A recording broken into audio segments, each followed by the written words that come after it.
വ്യാപാര കരാർ സാധ്യമാണെന്ന് ഡൊണാൾഡ് ട്രംപ്. 2020-ൽ ചൈനയുമായി വലിയ വ്യാപാര കരാറിന് അമേരിക്ക നേരത്തെ സമ്മതിച്ചതായും ട്രംപ് ചൂണ്ടിക്കാട്ടി.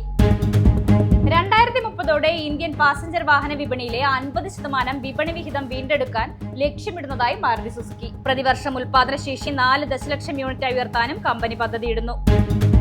ബിൽ പേയ്മെന്റുകൾക്ക് കൺവീനിയൻസ് ചാർജ് അവതരിപ്പിച്ച ഗൂഗിൾ പേ. സേവനങ്ങൾക്ക് ഇടപാട് മൂല്യത്തിന്റെ 0.5% മുതൽ 1% വരെയുള്ള ഫീസും ബാധകമായ ചരക്ക് സേവന നികുതിയും നൽകണം. പ്രവാസി ഇന്ത്യക്കാരിൽ നിന്ന് രാജ്യത്തേക്കുള്ള പണമൊഴുക്ക് 42.8% വർദ്ധിച്ചതായി RBI. 2024 ഏപ്രിലിനും ഡിസംബറിനും ഇടയിൽ ഇത് $13.33 ബില്യൺ ഉയർന്നതായും റിപ്പോർട്ട്. സംസ്ഥാനത്ത് സ്വർണ്ണവില സർവകാല റെക്കോർഡിലെത്തി. സ്വർണം ഗ്രാമിന് 35 രൂപ വർദ്ധിച്ച് 870 രൂപയും പവന് 280 രൂപ വർദ്ധിച്ച് 64,560 രൂപയുമായി.